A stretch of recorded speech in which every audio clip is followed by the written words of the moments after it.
I think you learn it in your daily interactions. As the executive chef of a luxury collection in India, I have 150 people who I work with.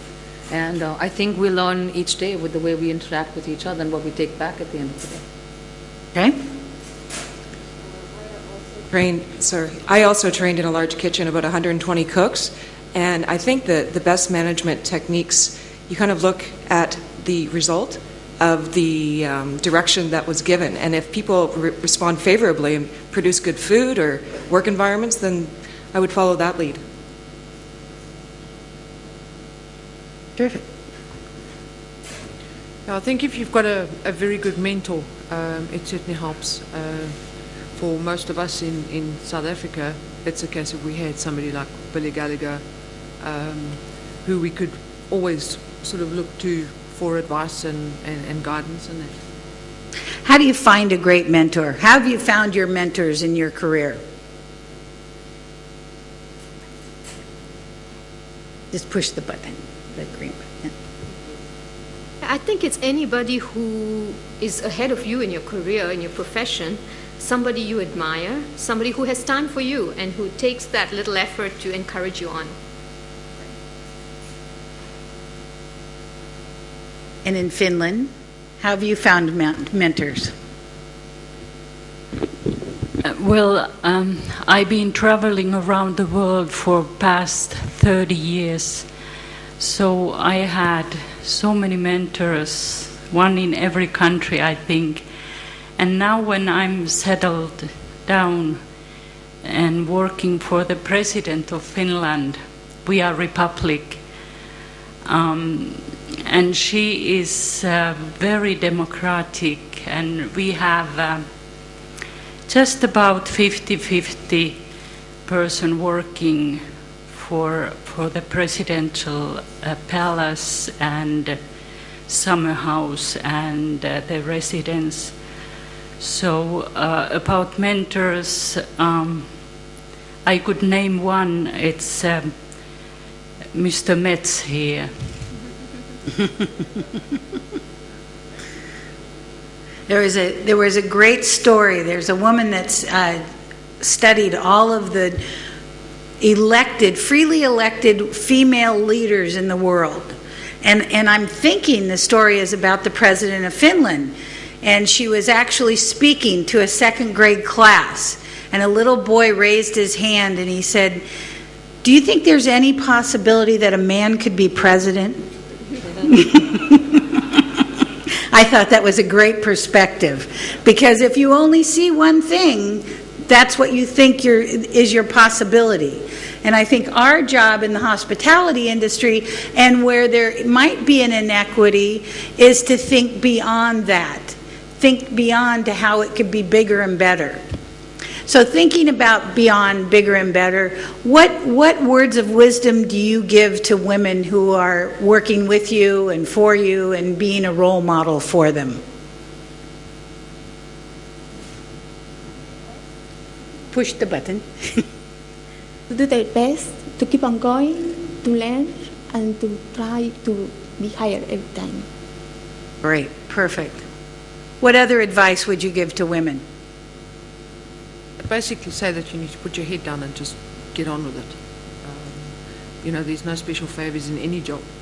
So get on with it and you'll get your rewards at the end. In getting on with it, if people really feel it's an environment that they are, it's so difficult, it's so hard, it's so hostile, how do you get beyond that? Well, you can either change the situation by moving to a different environment, or you can bring it to the attention of the people that are in the senior positions. I firmly believe that people aren't that unrealistic that they will not consider it if it's brought to them in the correct manner as well. Yeah. And I think that's, oftentimes we have what we call silent arguments, where we have this argument that we have with somebody, but we don't tell them that there's a problem. And I think getting on with it requires you to be able to say, this isn't working for me. And I don't think that offends anybody. Yeah, great. Any other words of wisdom to people coming up in their career? Sure. I think that you honestly get what you give. So if you're showing respect to the people around you and you're confident, and it just comes right back. And I think the seriousness, that you're serious at what and committed to what you want to achieve, then the returns are, they're great. They could be. Terrific. One thing I want to say, doesn't matter if you are women or a man, you have to earn your respect. Nobody's give it to you. And how have you earned respect from people in the past? What does that look like? How do you do that? With your good example, do best you can, or sometimes you have to do better when you're best, and hope that that's enough, and usually it is. Perfect. Anne? Sorry. I think the question I'd like to ask, maybe for every panelist to answer, is if in your operation, either the one you're currently in now or maybe one you've just been recently in your past, what's one thing in that operation that could be done differently that would make the operation more conducive to have women and more diversity in the kitchen? Because I think that that's something I'd like the audience to hear as we're looking to have in WACS 2010 or 2012, instead of 10% women here, 20 or 30. So how, what's it going to take to get more women in the kitchens? Or more diversity, either or. Everybody, answer. One at a time, go. Well, as you pointed out, I think it's record registration for student enrollment in culinary schools across definitely across North America, but then they're not staying in the industry. So to get them, I think that one of the key things for the future is for the education or the schools to tie into industry at a very early level. So there's no big surprises, because I think the Food Network definitely has had some sort of slant on that. So they come in with some ideas, and then it's not the reality that they want, and they kind of check out pretty early. So I think a tie-in earlier on in the education process with industry would be helpful. So a reality check. So it's not all about, TV. Right. Yeah. I'd like to collaborate on that. I think it's also, like she said very rightly, I think we need to we need to do a lot of career pathing with them. I don't think they know what really lies ahead. And they come in with some kind of an illusion and leave very disillusioned very quickly. So it's a lot of mentoring, it's a lot of career pathing, it's a lot of amelioration that I think would work.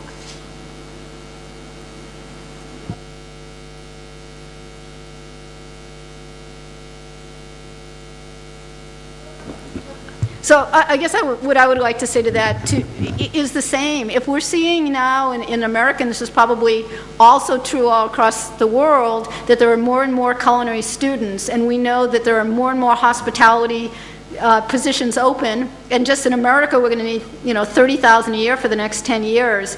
And if we're seeing such a dropout rate in the first 5 years in the industry, then I guess I would challenge all of us to think about what we're going to do about that. Because when we look around at this conference, and I would say the same at the American Culinary in the States, is most of us are getting older, and yeah, we have the students, but it's that middle group. We get the young students to come, and we get the old ones of us to come, and where are those middle of the road people who are going to keep this industry growing? And whether it's women telling me that it's too hard to have a family and be a chef, or whether it's young students just thinking it's too hard to be in the industry, I think the industry has to come into the 21st century and realize that we're not breeding slaves, that what we're breeding is employees, and we need to figure out a way, as all other industries have done, to make the food service industry more family focused and family balanced, instead of this thing where you're going to give your life to your career and then all of a sudden you wake up and you're done. So I think that